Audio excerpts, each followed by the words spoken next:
Republicans are continuing to work on a reconciliation bill with hopes of having it passed by July 4th. Joining us now with the latest, House Majority Whip Tom Emmer. Does that sound feasible to you, Congressman? Oh, yeah. We're going to do it earlier in the House, Joe. Good morning. Good morning. What's it include right now? What can you tell us since last time you were on? And then I want to talk about a very interesting piece regarding Medicaid and sort of the quandary facing Republicans at this point. Pretty interesting.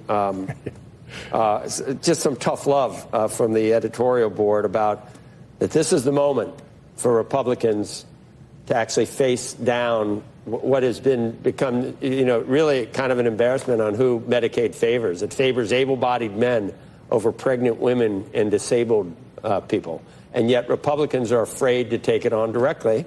You're going to get hammered either way by the Democrats. Why not try and fix it at this point and save $880 billion?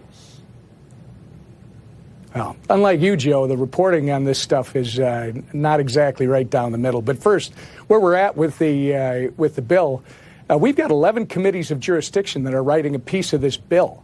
I don't think any reconciliation process before this one has ever had as many committees involved in the process. We got 7 of those committees done last week. We've got 4 to go.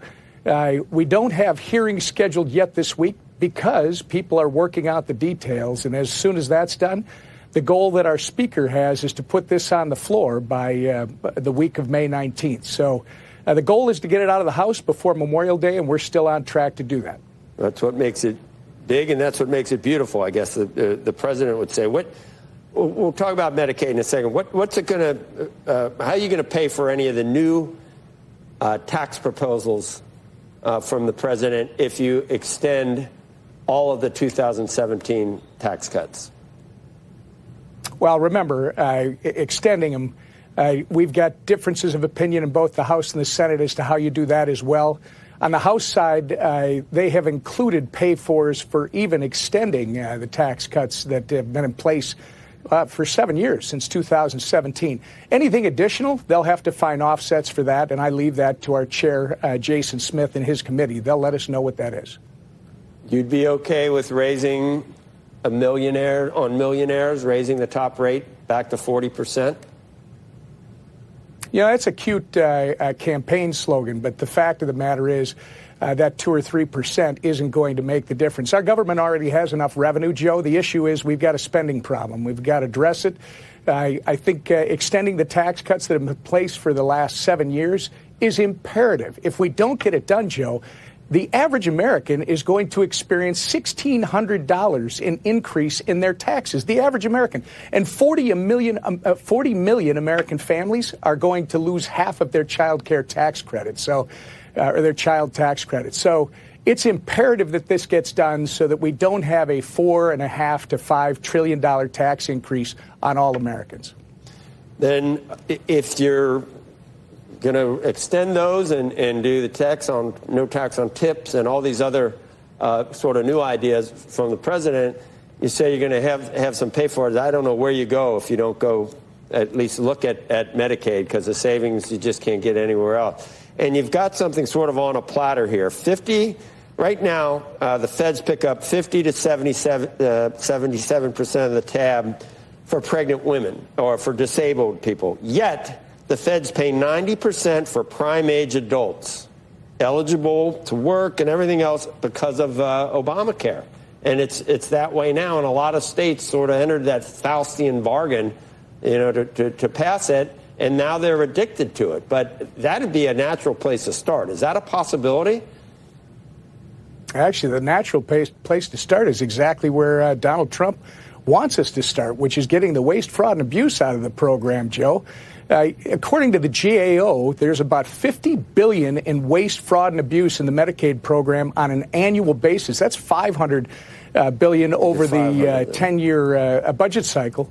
then you start taking out illegals. There's no reason that illegal aliens should be receiving Medicaid benefits. The stuff you're talking about is under the Biden expansion. There's definitely discussion amongst our members about how you might approach that, but the president has made it very clear that we're not going to cut Medicaid benefits for those that it's intended for.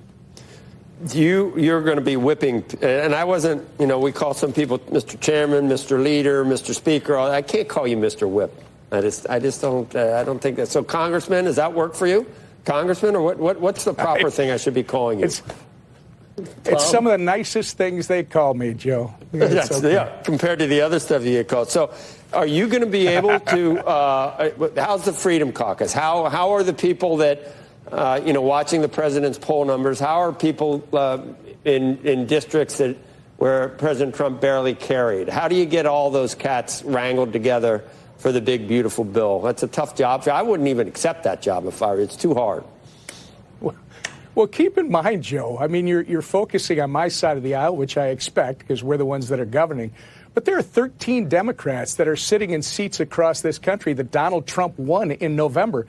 There's another 21 or 22 that won by less than 5 points. So really, the American people voted for this reform, and that's what we're going to do. We're going to perform with this reconciliation bill. We're going to get it done, and it's really going to set this country off on that golden age that Donald Trump campaigned on and has promised. Yeah, but say what you will about the Democrats. They are, when push comes to shove, they don't break ranks like Republicans do. You won't get a single one of those 13. Will you? That's their choice. That's their choice. Look, our colleagues on the other side of the aisle right now, they don't have a leader. They don't have a message. They don't know what they stand for. They actually should listen to the American people and join us in trying to put our government back in a position to work for the people instead of rule over them and spend money willy-nilly everywhere. Let's focus on the priorities that the American public expects us to focus on. And I think our colleagues on the other side of the aisle soon will start to recognize that's who they need to listen to rather than their leadership. Oh, my God. Okay. I hear you. I don't know. I always refer to that caucus as the board collective. They vote. They should only take one vote. It should be yay or nay, just all of them, because there's never any. No one breaks off of that faction. All right. So you think July 4th? We'll be watching. I'd like to talk about something besides tariffs. So we will hopefully have you back and do that. Thank you, Congressman Whip.